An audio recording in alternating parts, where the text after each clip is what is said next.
Get ready, get set, and hold on. It's going to be one hell of a ride.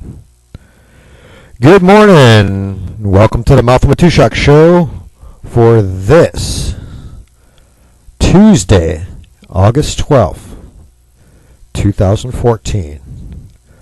All kinds of things we want to talk about today, folks. Want to get to some of the early stuff, kind of looking at what's going on with on the international and national news circuit. And then a big topic to talk about in a minute or two here. Don't know if we're going to make it a full hour today, though. You don't have a right to know everything in a separation of powers government, my friend. That is the difference between a parliamentary government and a separation of powers government.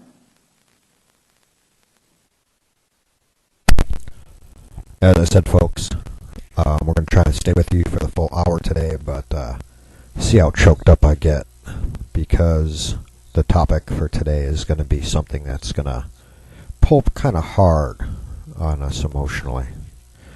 But before we get to that, there's all kinds of other things going on. For one thing, President Obama, our beloved leader, came and gave it was so nice of him. He's on vacation, but he goes and gives a speech from Martha's Vineyard while he's on vacation. Was that nice of him, breaking a day of vacation? Well, speaking of his vacations, if you swing over to BuzzPo, one of our writers over there has a little bit of a she dug something up from back in 2008, where Obama said that he hadn't taken any vacations, and when he became president, that's one thing he wasn't going to do. He was going to work hard and not take vacations like previous presidents had done. Almost at the wrong times. And what has happened instead? Quite the opposite, it appears. But getting back to the president's statement, he made a statement about al-Maliki, the prime minister of Iraq, being voted out of office but refusing to step down and urging a peaceful transition, and all kinds of inner turmoil going on with Iraq there as far as their political structure. Meanwhile, they're facing the insurgency resurged since American combat forces pulled out and are no longer there to fight by their side and protect them. So we'll be on another show tonight doing a guest spot where I'm sure we'll discuss more in depth the things going on in Iraq and what led to the current situation there. So if you stay posted to my Twitter and Facebook account, when I get the links to that show, I'll make sure to put it up so you all can listen in. But that'll be this evening from like 9 to 10:30 Central Time, so 10 to 11:30 Eastern, and adjust your clocks accordingly. But yeah, that's the kind of the news coming out of the national circuit there. And then we also have, of course, immigration is still a problem. We discussed that a little bit yesterday. As well, our president has declared that he's going to use his pen and his phone to give executive decrees, imperial decrees, basically granting the closest he can to amnesty without the legislators legislating such, which of course is going to bring a whole new level of executive overreach to the office. So we kind of have that going on. That's kind of spinning off from yesterday morning and events over the weekend as well. Then, for those of you who don't know, I live in this tiny little speck of dirt, insignificant little speck of dirt that everybody wonders, considering its size and its influence, how it could even be considered a state in the Union. I mean, it's not like this little speck used to be its own country at one time. And of course, I'm speaking of the speck of dirt called Texas. And down here, ladies and gentlemen, politics is it's a contact sport, and we have some jabs and jibes going back and forth. Wendy Davis, who's running for governor of the state of Texas on the Democratic ticket, Democratic Party, is well, her funding has dwindled. She is trailing in the polls by a ridiculous amount, and she's doing whatever she can to garner more support, of course. It's even came to the point where a couple of months ago that Battleground Texas, who originally was really digging in behind her, kind of gave up a little bit and is concentrating more on state-level Senate and representative fights instead of the governor fight, because they realized that sinking the money into her, although they thought she was going to lose, but she thought it would at least be close enough to use her campaign for fundraising for 2016 election cycle.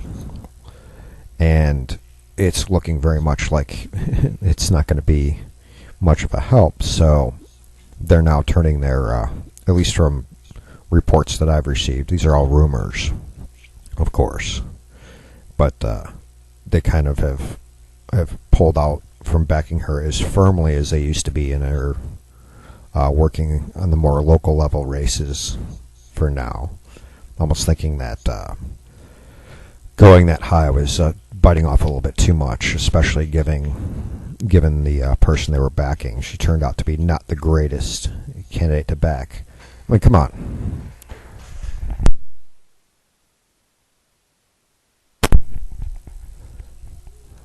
Especially considering that her entire background biography was fabricated.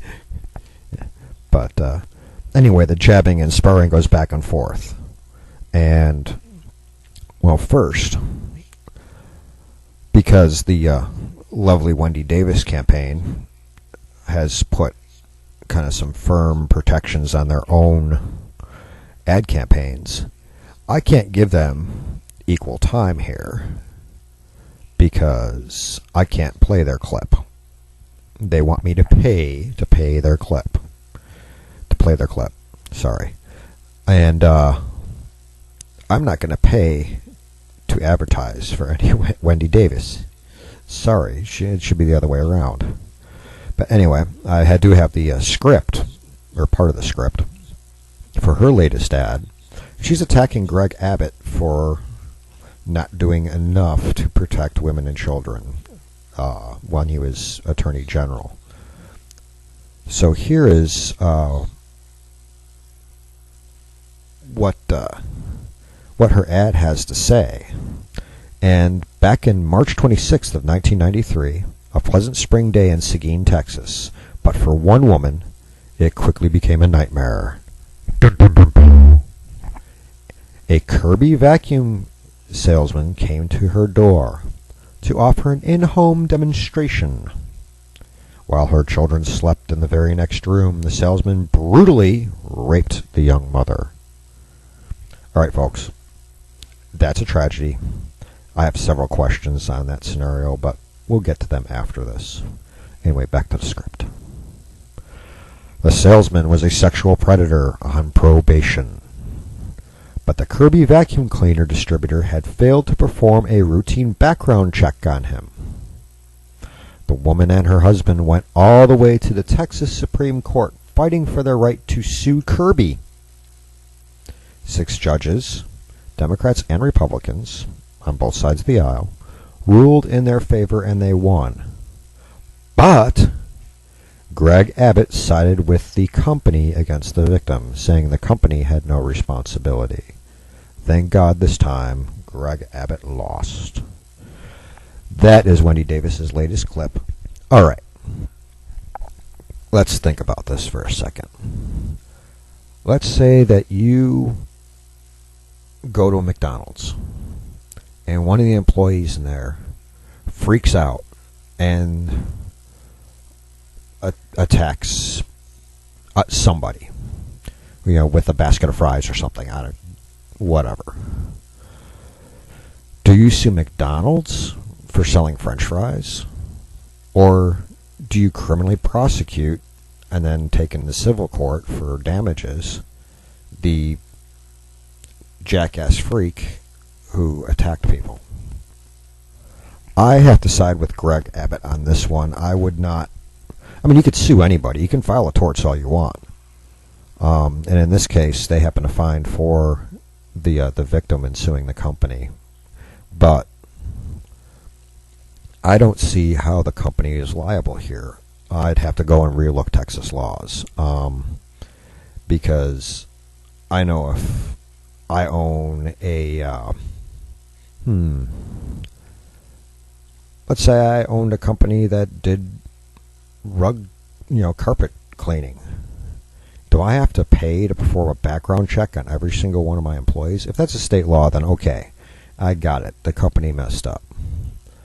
But, that you get people that maybe did some time for when they were 18 years old. They were caught with a couple of joints on them, so they end up with mandatory sentencing.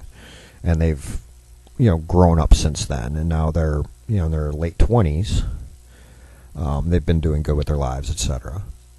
But they have this felony conviction on them for possession. Should I deny them a job cleaning carpets because they'd made a mistake when they were 18? There's sometimes common sense has to come into here. Now, this particular dude was on probation. And back in '93, if they had the registration, the sexual predator, the sexual predator database going on there, and they hired him knowing he was on that, and were allowing him to go into areas where he should not have been going based on his probation, that's one thing. But there's things about this case that this ad isn't saying, and saying that Greg Abbott sided with the company as far as liability goes. When you're talking about targeting a company because of something some criminal that they happen to hire did. I mean, let's say you have somebody who's a postman, a guy who delivers your mail. And let's say one day he goes on a Saturday when he's not working, or a Sunday, and goes in and shoplifts $500 worth of stuff, or a couple $1,000s worth of stuff, electronics at Best Buy or something. Do you blame the post office because this guy was shoplifting on his off time? Now, granted, this guy was supposedly on duty as the salesman when he did this stuff. But the main questions that this whole thing brings is Wendy Davis is not a huge supporter of the Constitution. She has come out and said that she's pro-open carry to try to get the open carry advocates on her side. And less than a week later, she came out and said that the Second Amendment doesn't apply at the local level. And local municipalities, cities, towns, and counties should be allowed to pass their own gun laws and restrictions and completely ban guns if they want to, regardless of what the U.S. Constitution says. So that doesn't sound like somebody who really is a proponent of open carry or constitutional carry, does it? She kind of flip-flopped there. But the whole municipality should have a right, and municipalities' rule should overrule, as far as gun control goes. She's held that party line for a long time. And she's also a supporter of MDA in every town. So my question to Wendy is, back in 1993, this woman in Seguin, Texas, is why did she not have a firearm on her? Some guy she doesn't know, supposed to be a salesman, comes to the door. She's going to let him in the house? Maybe not a good idea. If she's going to let him in the house, why did she not take her pistola and tuck it in her belt? Why?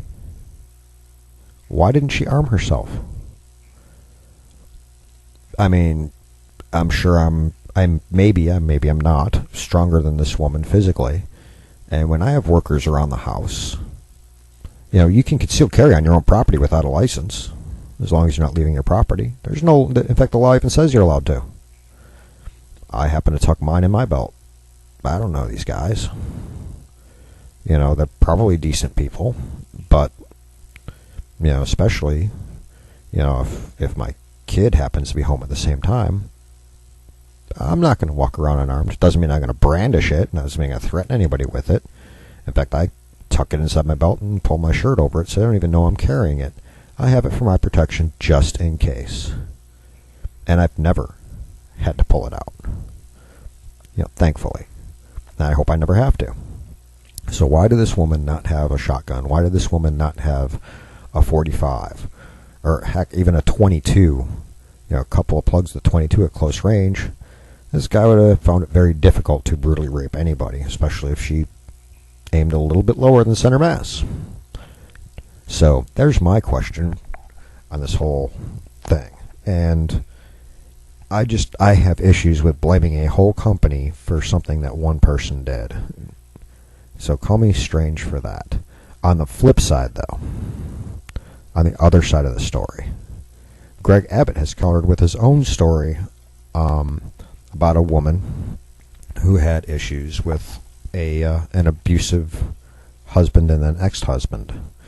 So let's give a listen and see what the flip side, what Greg Abbott, who's running for governor of Texas on the Republican ticket, what he has to say about the first day that he was home. He screamed. We had got into an argument, and he threw a cup of ice, and it hit me in my face. He's screaming at the top of his lungs at her, and the mother in me came out, and I pushed him out of the way, and I said, "You don't do children like that."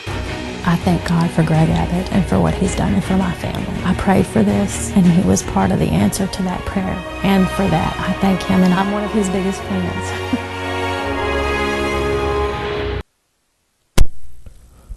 So, folks, that's the counter.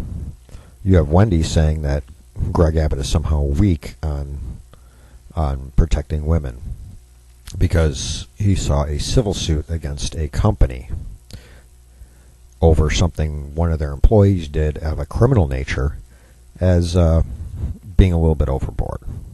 But when it comes to the actual dealing with the criminals, dealing with abusive husbands, dealing with the criminals themselves, he's not that weak on crime. In fact, he kind of stands pretty firm on it, from what I've seen.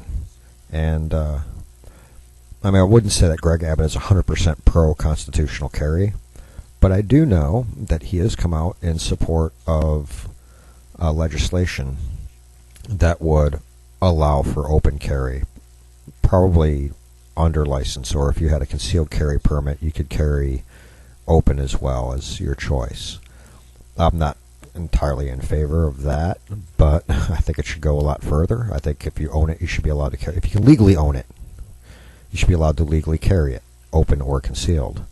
Heck, the criminals who illegally own weapons, they're not supposed to because they're felons, will go and buy weapons that are unregistered or probably stolen. So they're illegal weapons to top it off. So these illegal people would buy illegal weapons and carry them illegally anyway. So why should the law-abiding be disarmed and unable to protect themselves against those type of people? Well, Greg Abbott has, by this clip and other ones that are out there, and it's a story circulating, stood up for the victims of domestic abuse, especially when you talk about somebody as violent as that man who went after not only his wife but his young daughter, a 2-year-old child. Come on. What kind of a man has to... How does he make himself feel big about himself? But anyway, Greg Abbott kind of stood up there, and that was a woman named Melinda telling why she supports Greg Abbott, because he stood by her side and pushed forward to pursue in the courts to make sure he was properly put where he belongs, in jail. So